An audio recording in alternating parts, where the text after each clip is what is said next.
پریشانی دور کرنے کا وظیفہ مل گیا ہے، چابی مل گئی ہے، تو پھر فضول باتیں کرنے کی بجائے ہمیں درود پاک کی کثرت کرنی چاہیے۔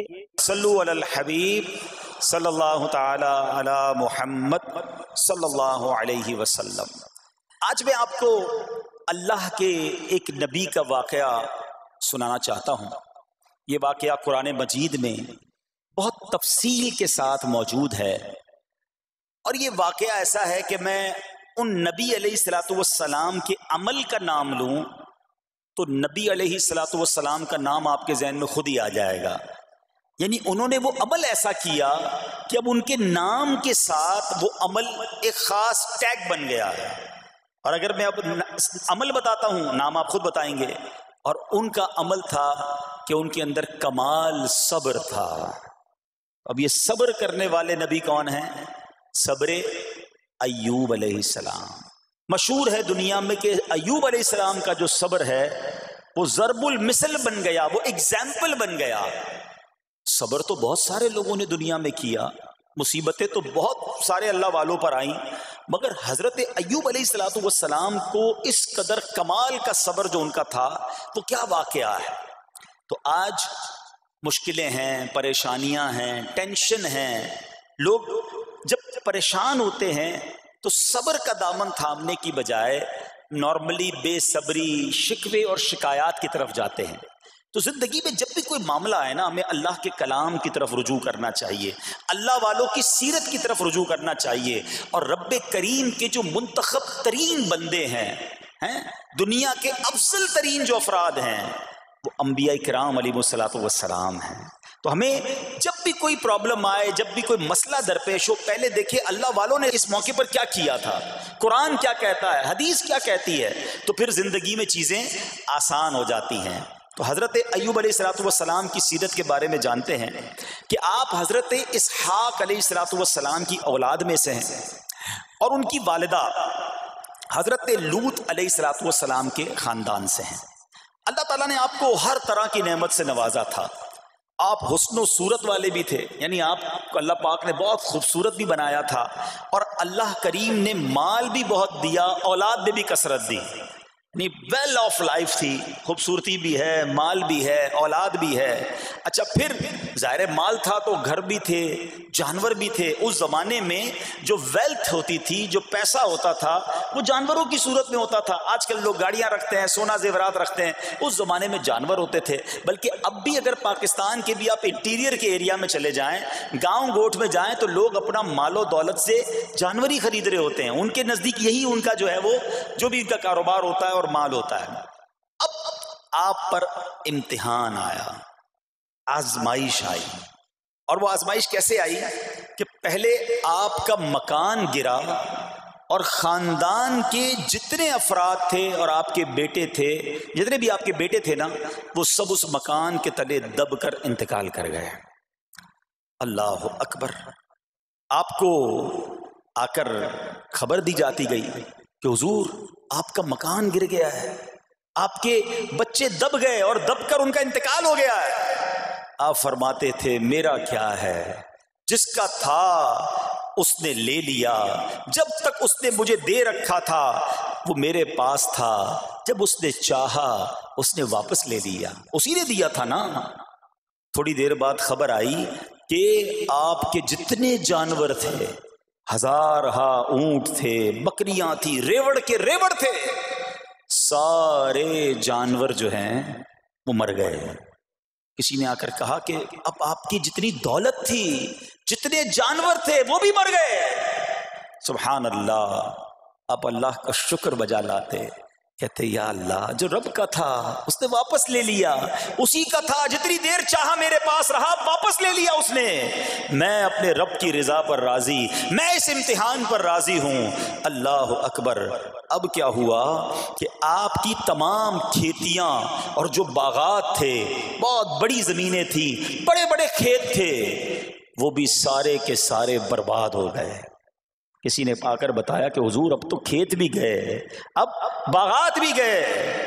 آپ نے فرمایا کہ جس کا تھا اس نے لے لیا، میں اس کی رضا پر راضی ہوں، جب تک میرے پاس تھا وہ میرے پاس تھا، اب رب نے واپس لینا چاہا تو اس نے لے لیا۔ اب he was empty handed، یعنی اب کچھ بھی نہیں تھا، نہ بچے ہیں، نہ مال ہے، نہ جانور ہے، نہ مکان ہے، مگر حضرت ایوب علیہ السلام کی زبان پر پھر بھی شکر ہے، اب بھی شکر ہے، شکوہ نہیں ہے کہ اللہ میں تیری رضا پر راضی ہوں۔ لیکن ابھی امتحان ختم نہ ہوا تھا، اور اس امتحان کے پیچھے بعض مفسرین نے ایک اور قول بھی نقل کیا کہ شیطان نے حضرت ایوب علیہ السلام کو دیکھ کر اللہ کی بارگاہ میں کہا کہ مولا یہ تیرا بندہ اس لیے تیرا شکر گزار ہے کہ تو نے اسے بڑا نوازا ہے، بڑا مال دیا ہے، اولاد دی ہے، گھر دیا ہے۔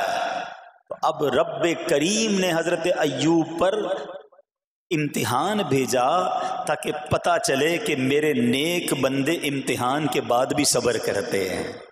لیکن اب سب چلا گیا نا، تو شیطان نے کہا کہ ابھی جان تو باقی ہے نا، صحت تو باقی ہے، اللہ اکبر، مزید آزمائش آئی، اور یہ ہوا کہ آپ کو بیمار کر دیا گیا، مبارک جسم پر بڑے بڑے آبلے پڑ گئے، پھوڑے جس کو کہتے وہ پڑ گئے۔ اس حال میں آپ کے سارے دوست بھی آپ کو چھوڑ کے چلے گئے۔ آج کل ویسے بھی حال ایسا ہی ہے جناب، جب تک پیسہ ہے، شہرت ہے، آپ کے پاس کوئی مال ہے تو آس پاس بہت سارے لوگ ہوتے ہیں، مگر جب یہ سب چیزیں چلی جائیں نا تو بعض اوقات ایسی کنڈیشن میں اپنے اور پرائیوں کی جانچ بھی ہو جاتی ہے کہ اب کون کھڑا ہے۔ دوستی مال کے لیے تھی، دوستی شہرت کے لیے تھی، دوستی منصب کے لیے تھی، یا کسی کی ذات سے واقعی خالص دوستی تھی؟ اب کیا ہوا؟ آپ کے سارے رشتہ دار، سارے دوست بھی دور چلے گئے، سوائے آپ کی فرما بردار زوجہ تھی جن کا نام تھا رحمت بن افراہیم، اور یہ حضرت یوسف علیہ السلام کی پوتی بھی تھی، اللہ کے نبی کی آل سے تھی، وہ آپ کی خدمت کرتی رہیں۔ اب جسم پر پھوڑے ہیں، آبلے ہیں، ایک بیوی ہے، نہ پیسہ ہے، نہ مال ہے، نہ بچے ہیں، واٹ ایور جو تھا سب ختم، مگر زبان ہے کہ اس پر پھر بھی اللہ کا ذکر جاری ہے، پھر بھی شکر جاری ہے، پھر بھی صبر ہے۔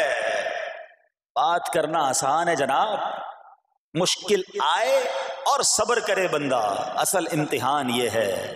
زباں پر شکوائے رنجو علم لایا نہیں کرتے، زباں پر شکوائے رنجو علم لایا نہیں کرتے، نبی کے نام لیوا غم سے گھبرایا نہیں کرتے۔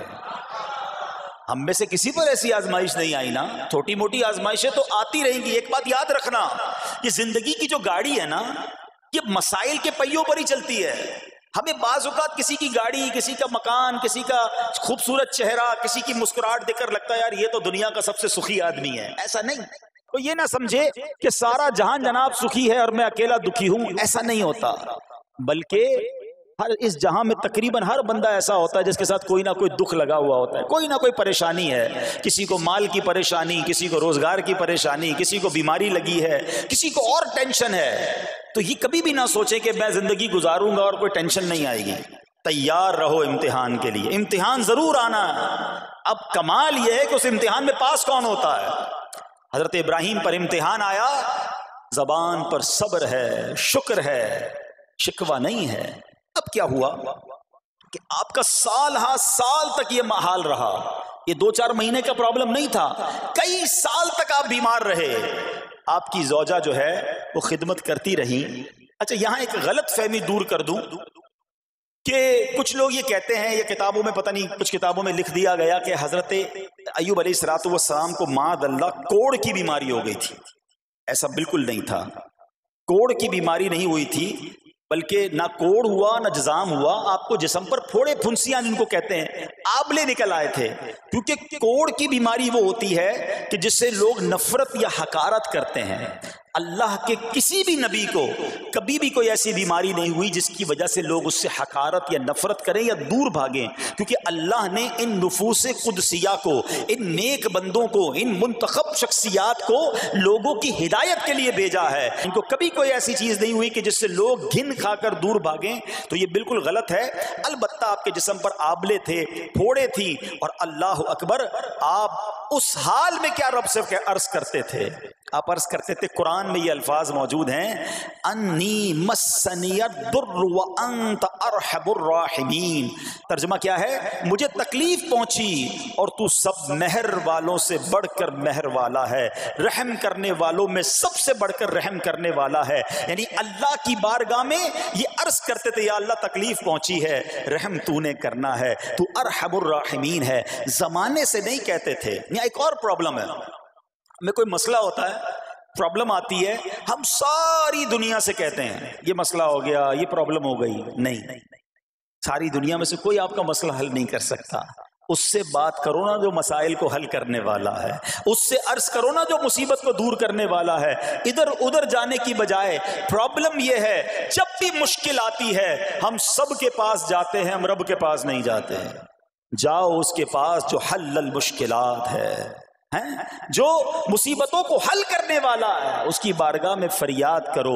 وہ شاعر کتنی پیاری بات لکھتے ہیں نا، یہ بہت سارے لوگوں کے لیے درس ہے جو اپنی پرابلمز کے لیے دنیا والوں کے پاس جاتے ہیں۔ ارے اگر پکارنا ہے تو اللہ کی بارگاہ میں پکارو، التجا کرنی ہے تو اللہ کے حبیب سے عرض کرو نا۔ شاعر لکھتے ہیں، کسی کا احسان کیوں اٹھائیں، کسی کو حالات کیوں بتائیں، کسی کا احسان کیوں اٹھائیں، کسی کو حالات کیوں بتائیں، تمہیں سے مانگیں گے تم ہی دو گے، تمہارے در سے ہی لو لگی ہے۔ ہم اللہ کی بارگاہ میں عرض کریں، اللہ کے حبیب کی بارگاہ میں لو لگائیں۔ دنیا والوں کے پاس کچھ نہیں رکھا، لیکن ہم دنیا والوں کو بتا کر اپنے صبر کا ثواب بھی ضائع کر دیتے ہیں۔ دیکھو حضرت ایوب علیہ السلام کا صبر، کسی سے نہ کہا، اللہ کی بارگاہ میں عرض کرتے رہے۔ اب آپ کی آزمائش کا وقت پورا ہوتا ہے، دعا کرتے رہے، التجا کرتے رہے، صبر کرتے رہے۔ حکم ہوا کہ اپنا پاؤں زمین پر مارو۔ حضرت ایوب علیہ السلام نے پاؤں زمین پر مارا تو زمین سے ایک چشمہ پھوٹ اٹھا۔ حکم الہی سے حکم دیا گیا کہ اب اس پانی سے غسل کرو۔ آپ نے جب اس پانی سے غسل کیا تو آپ کی تمام بیماریاں دور ہو گئیں۔ پھر آپ 40 قدم چلے، دوبارہ زمین پر قدم مارنے کا حکم دیا۔ قدم مارتے ہی ایک اور خوبصورت لذیذ ٹھنڈے پانی کا چشمہ نمودار ہوا۔ پانی ٹھنڈا، میٹھا اور لذیذ تھا۔ اب آپ نے وہ پانی پیا تو آپ کے باطن میں نور ہی نور پیدا ہو گیا، اور آپ کو اعلیٰ درجے کی صحت و نورانیت حاصل ہو گئی۔ اور سنو، میرا رب تو قادر ہے نا، اللہ تعالیٰ نے آپ کی وہ ساری اولاد جو دب کر کئی سال پہلے مر گئی تھی، انتقال فرما گئے تھے، اللہ نے ان تمام اولاد کو پھر زندہ فرما دیا، اور آپ کی بیوی کو دوبارہ جوانی بخشی، اور اب اس کے بعد بھی آپ کی کثیر اولاد ہوئی۔ سنو سنو، جو جانور چلے گئے تھے نا، اللہ نے مویشی، اسباب و خزانہ اس سے زیادہ آپ کو پھر سے عطا فرما دیا۔ صبر کیا تھا نا۔ ان اللہ مع الصابرین۔ اچھا، یاد سب کو ہے یہ آیت، بچپن سے یاد ہے، اللہ صابروں کے ساتھ ہے، صبر کرنے والوں کے ساتھ ہے، مگر صبر کرنا نہیں ہے۔ امتحان آنا ہے تو صبر کرنا نہیں ہے، آیت سب کو پتا ہے۔ اچھا، جس کے ساتھ پرابلم ہو جائے نا، اس کو بھی بندہ درس دینے جا رہا ہوتا ہے، بھائی صبر کرنا، اللہ آپ کو صبر دے، لیکن جب اس پر امتحان آتا تو یہ صبر کرتا نہیں ہے۔ دوسروں کو درس دے رہا تھا، آج تیری باری آئی ہے نا، تو صبر کا دامن نہ چھوڑیں۔ میں آپ کو ایک بات سوال پوچھنا چاہتا ہوں، آج کل ہم بڑے لوگوں سے تعلقات کیوں بنانے کی کوشش کرتے ہیں؟ یار جب کوئی مشکل ٹائم آئے گا نا تو یہ بندہ کام آئے گا، یہ پیسے والا دوست ہے، یہ اس کے تعلقات بہت ہیں، اس کی گورنمنٹ میں بات ہے، اس کی وکیلوں میں بات ہے، 4-5 ایسے دوست ہونے چاہیے۔ یہ ڈاکٹروں کے اندر بڑی اچھی اس کی دوستی ہے، کوئی ڈاکٹر کا بھی کام آئے گا تو یہ بندہ کام آ جائے گا۔ ہم دنیا والوں سے تعلقات اس لیے بناتے ہیں تاکہ یار مصیبت آئے تو یہ بندہ کام آئے، اور نارملی اکثر ایسا ہوتا ہے کہ جس سے امید رکھی ہوتی ہے مصیبت کے وقت غائب ہو جاتا ہے۔ لیکن رب خود قرآن میں فرما رہا ہے، ان اللہ مع الصابرین، صبر کر لو، اللہ کی رحمت تمہارے ساتھ ہو جائے گی۔ اب میں آپ سے سوال کرتا ہوں، دنیا کے تعلقات ہوں یہ ضروری ہے یا یہ فائدے مند ہے، یا بندہ صبر کر لے تو اللہ کی رحمت ساتھ ہو جائے، سارے غم ویسے ہی دور ہو جائیں گے؟ صبر، اس کو نہیں چھوڑنا ہے۔ تو حضرت ایوب علیہ السلام کی زندگی میں ایک اور واقعہ یہ ہوا کہ جب آپ بیمار تھے، آپ کو پتہ جب بندہ بیمار ہوتا ہے تو بعض اوقات اس کی طبیعت میں کیفیات بھی ہوتی ہیں، تو آپ نے اپنی زوجہ کو پکارا، تو آپ کی زوجہ کچھ دیر میں حاضر ہوئی، تو آپ نے جلال میں آ کر اس کو 100 درے، اپنی زوجہ کو 100 کوڑے مارنے کی قسم کھا لی۔ اب جب صحت